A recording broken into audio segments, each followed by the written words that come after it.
I first fell in love with planes when I was 4 years old. There's something heroic and courageous about them. Huge pieces of metal hurtling through the sky. These planes served our country and saved our freedom.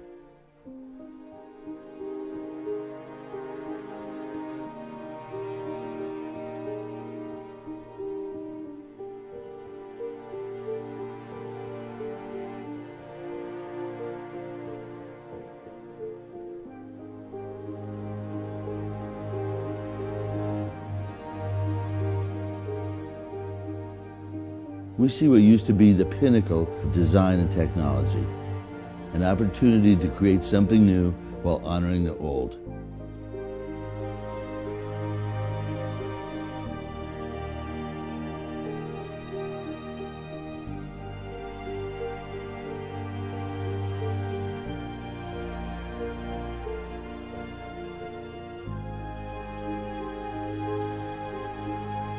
What we do here is take these old hulks of aircraft that used to be incredible flying machines and give them a second life.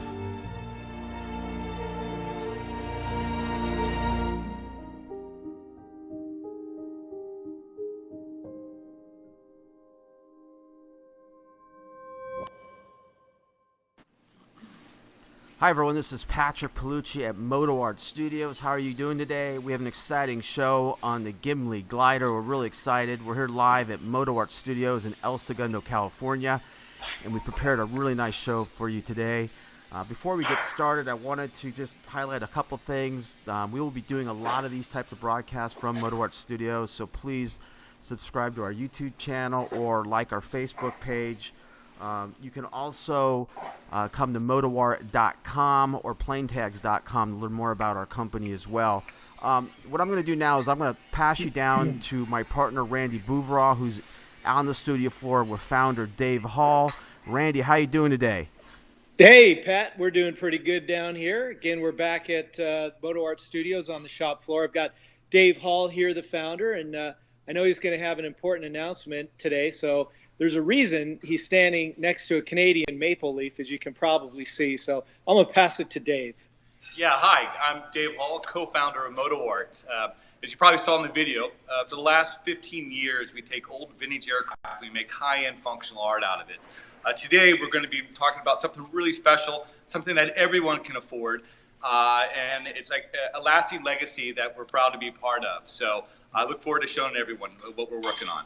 Okay, thanks, Dave. Well, Pat, I know that what Dave is referring to is known by some as the Gimli Glider. And for those who don't know, I guess you're going to cue up a little bit of a backstory so everybody can see what it's all about, this act of heroism that took place. Yeah, we were fortunate enough to interview Gimli Glider expert Wade Nelson earlier, and he is going to share a little bit of an overview of the whole episode that took place. And what we're going to do is we're still going to show you live shots from Dave's floor while we're doing this, and we're also going to have some other supporting animations and such from our partners to help you guide you through this whole episode of the Gimli Glider that we're so excited to tell. So we're going to move into that right now, and then we'll come back live on the studio floor with Dave, and we'll show what he's doing and how he's recycling this amazing aircraft. Hi, everyone. This is Patrick Palucci over at MotoArt Studios, and we were fortunate enough to track down Wade Nelson, who is an author and an expert on the whole event that took place with the Gimli Glider. Wade, how are you doing today? I'm excellent, Patrick. How are you? I'm doing well, thank you. Wade, I'd like to kick things off really quick. Is maybe you could give us just a quick, I guess, no pun intended, 10,000-foot view of what happened that day with the Gimli Glider in the 767, and maybe you can summarize it. We'll start there. Well, you had a Boeing 767 that ran out of fuel at 41,000 feet and was successfully landed at an abandoned Air Force base by its incredibly skilled pilot and co-pilot. Yeah, when I first heard about this story, it was fascinating. I mean, most of us probably recall the Miracle on the Hudson that took place about 7 years ago with Sully, I think it was Sully Sullenberger and as the pilot. But this one happened about 32 years ago and was with the 767 at 41,000 feet. Why did you decide to write about this particular event?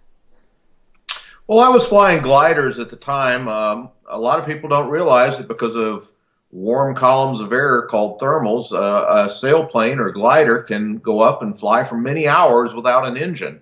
And I'd heard a rumor about a Boeing 67 that had ran out of fuel and been flown as a glider and landed successfully with no injuries or deaths.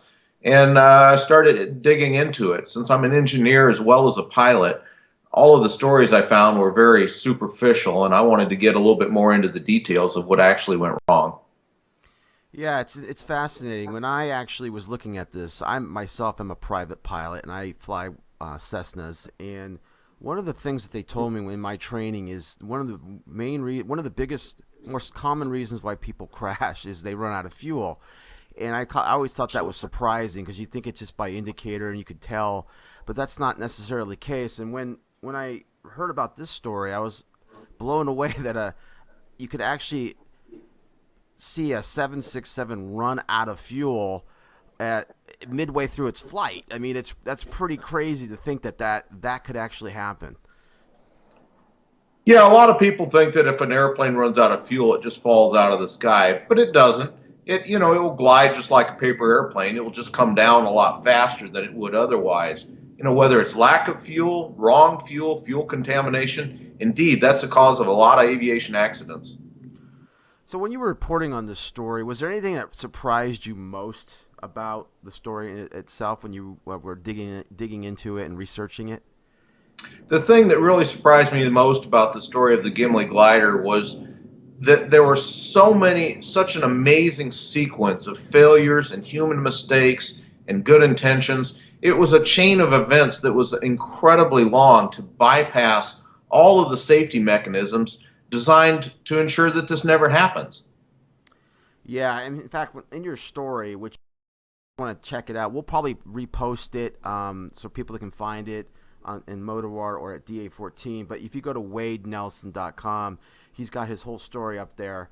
And one of the things I thought was fascinating was this, what do you call it, the rat system. Maybe you could talk about how that actually probably saved the day, because maybe you could explain what happens when the plane runs out of fuel. What happens to the plane itself?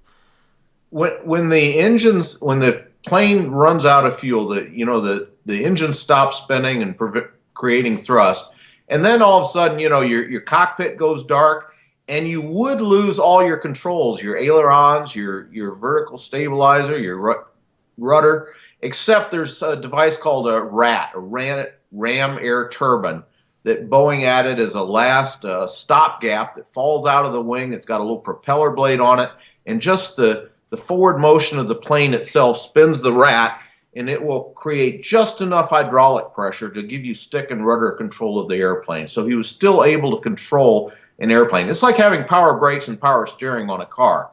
When the engine stops, the controls would otherwise become pretty much impossible to use if not for this thing called the ram air turbine, or RAT. Right. And another part of the story that I thought was amazing is, so you have this pilot, the plane's out of power, and it's in glide mode, and he's fortunately got the RAT system to give him some form of control, but he's got to figure out where I'm going to land this big jet. And per the story, he couldn't get to a main normal airport. He had to find this hidden one, and maybe you could tell the story around how they went about finding this runway that they ended up landing on. Well, when they first ran out of fuel, they turned towards Winnipeg, hoping to make it an emergency landing at Winnipeg. But they did some really rough math right there in the cockpit, back of the envelope, and figured out that they had a glide ratio of about 11-1. That means they were going down 1,000 feet for every 11,000 feet they went out. And that just simply wouldn't get them to Winnipeg. They looked at the maps. There was nothing else. But fortunately, the co-pilot had been stationed at a former Royal Canadian Air Force base called Gimli, and it was within their gliding range from 41,000 feet. And as soon as they figured out they weren't going to make Winnipeg, they turned toward Gimli, which was decommissioned. And, if pilot Maurice Quintal had not been in the cockpit, they'd all be dead. It was his remembrance of this abandoned Air Force base that allowed them to land safely. Yeah, that's just incredible. Now, as the story goes, they find this airport, they're headed towards it, but now the pilot's got to sit there and figure out how he's going to approach it properly without, anyone who's a pilot will understand this, but you can't just land. I mean, I can't imagine you're sitting there gliding. You got to time this perfect. If you don't have a second chance to go around and fix things if you're not on approach. So maybe you could talk more about how he, I guess, slide slipped the airplane. And I know that term from my training, and I've done it, of course, with small planes. But can you imagine maybe you could explain the whole process that the pilot did to get the plane in position to land properly? Well, we used to joke that glider pilots are better than Navy pilots because if they miss the carrier deck, they could go around and try again. With glider, you get one chance at a landing. You have to be at the exact right altitude at the right speed in order to land it, and that means doing a lot of judgment as to how high you need to be and how fast you need to be in order to land, especially if you want to land at the beginning of the runway.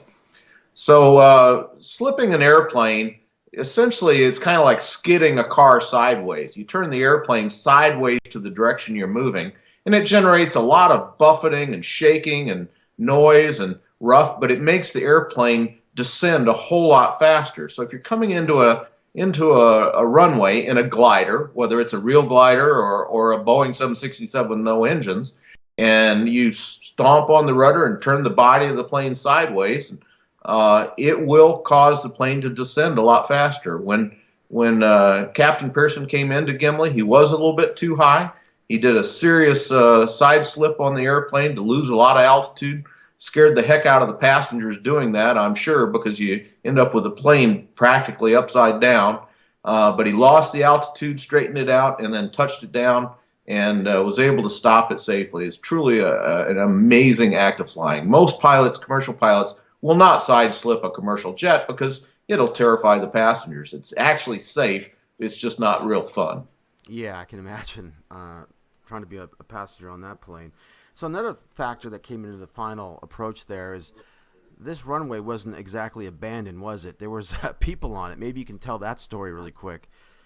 Yeah, the Royal Canadian Air Force had abandoned this base a few years ago, and the Gimli Sports Car Club had gone out there and put a guardrail right down the center of the runway, and they were having races that day. It was family day at Gimli. There were RVs and barbecue grills and sports cars on the runway and go-karts, and there was even a guy walking down the runway carrying a 5-gallon can of gas when he sees this silver bulldozer coming out of the sky, silently. They couldn't hear this thing. It had no engines running, and coming down and landing on the runway, headed right towards all of these peoples and campers. And he stopped something like 50 feet short of, it would have been complete carnage, but he did such a good job landing it and getting it down where he needed to. The whole thing's just a miracle. Yeah, it really is. One of the things that you did in your article I thought was great is you listed a bunch of these amazing coincidences on that day. Maybe you could highlight a few of them if you can remember them that happened that actually looked like any of these didn't really come into play. Some of these could have caused the plane to be doomed, but maybe you could highlight a couple of them that happened that day. Oh, the coincidences of Gimli are just amazing. First of all, you had a glider pilot, Bob Pearson, in the cockpit. You had Maurice Quintal, who'd been stationed at Gimli when he was in the services in the co-pilot seat. You had the sports car club out there, and when the plane landed, there was a small fire in the nose of the plane when the landing gear collapsed, and they had dozens of fire extinguishers and converged on the plane and put out the fire. Another coincidence was that one of the first guys to own a video camera happened to be out at Gimli that day. The bad news is he was in town buying new batteries for it when the plane landed. Oh, man. And the final coincidence is just the funniest one, is that, the plane was deemed repairable. I mean, the bottom of it was scraped up a bit, but it was eventually flown out of there about 2 weeks ago. But Air Canada sends out a whole bunch of mechanics to do an initial survey on this thing and decide what the repairs are going to have to be. They all piled in a van, and they ran out of fuel on the way getting there. Oh, man, that is too much. That is too much. Well, we're here with Wade Nelser, author and expert on the Gimli Glider event. And Wade, I appreciate you joining us today. Is there any last thoughts that you have on this event in itself before we get off? No, I would just again like to say a congratulations to Bob Pearson and Maurice Quintal and everyone else involved with this whole thing. Nobody lost their lives, and it's truly one of the most amazing pieces of aviation history out there, right up there with the Miracle on the Hudson. Absolutely. All right, Wade. Well, thanks for joining us. And we're going to go back now to our live segment over at MotoArt Studios.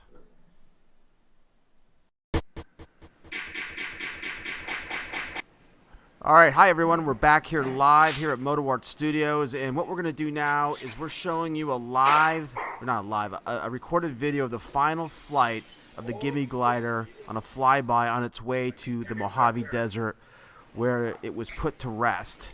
And what we're going to do is we're going to cut back live to Dave, who's actually got a section of the Gimli Glider there, and he's going to talk more about what happened in the Mojave Desert, how he got his hands on the Gimli, and what was going on with the Gimli when it was over there in Mojave. So, Randy, I'm going to cut it over back to you to take it from here.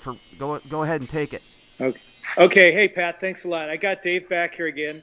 And Dave, I guess our viewers are being shown a shot of the 767 Gimli Glider taking off from Canada to Mojave for its last flight. Why don't you pick up the story from there and tell us how MotoArt comes into play? Great. Thanks, Randy. So MotoArt, our business, of course, is we go through a lot of aircraft, and we go to places from Goodyear, Arizona to Roswell, New Mexico. My last trip up to Mojave Desert, I was trying to find something for the holidays that everyone can enjoy, and I had this concept of actually making what we call plane tags, where we take different aircraft, 747s, Airbus 320s, B-25 bombers, and I was walking around the yard. I got to a Boeing 767, and it was called the Gimli Glider. And when he came out of his mouth, my vendor said this was the Gimli Glider.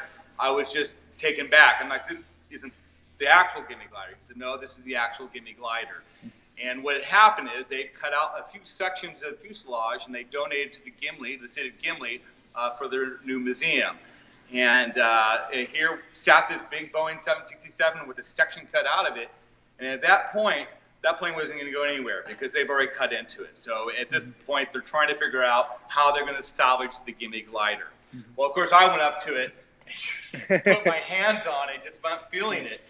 And so I had the concept of something called plane tags. And what we do is we actually stamp out the aircraft and we laser etch into the paint of the aircraft. This one happens to be a 747 on my keychain.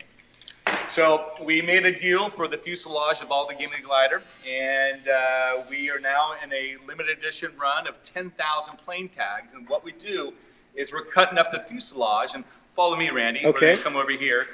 And what we do is we take the fuselage, and we cut it into sections enough where you can get a stamp machine, and we can actually stamp out little oval section of the Gimli Glider.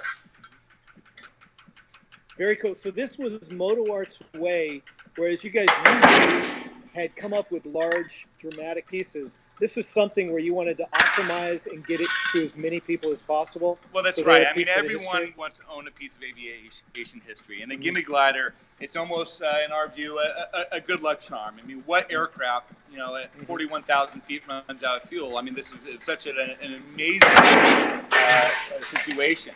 And it's almost like a lost story. It's something that happened back in 1983, and not too many people remember, especially here in the States. It's funny, though. Any Canadian you bring this up to, everyone knows the Gimli Glider. Oh, of course. I have a Canadian family. They all know it.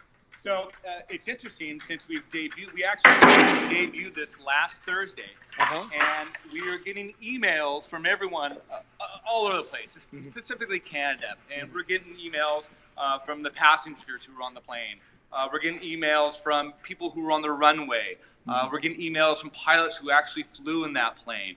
And it's amazing the story that this plane tells. And by doing what we're doing, one, we're saving the aircraft, because let me tell you, this aircraft was scheduled to be dismantled. And two, giving a chance for everyone to own a piece of aviation history and maybe a little good luck charm. And what we have over here, Randy, is kind of the final product. We call them plane tags. And what we do is we package them. And here it is. It's the actual plane where we laser it into the paint. Mm-hmm. And on the backside, it each has the tail number, and it has the series of 10,000. So each is a limited edition. There's only 10,000 of them. Correct. And then on the backside, we make it so it's like a little luggage tag, so they can write their name and address on it.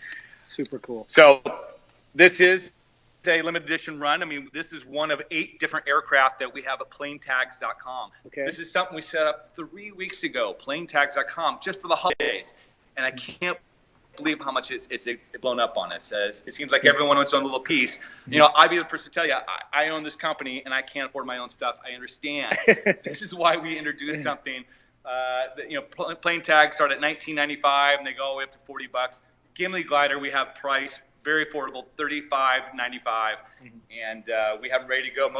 Hopefully, we can get them out by Christmas. We're doing the fastest we can to get them out. So it's a new chapter in the Gimli Glider history. It's a new chapter for MotoArt and for aviation history.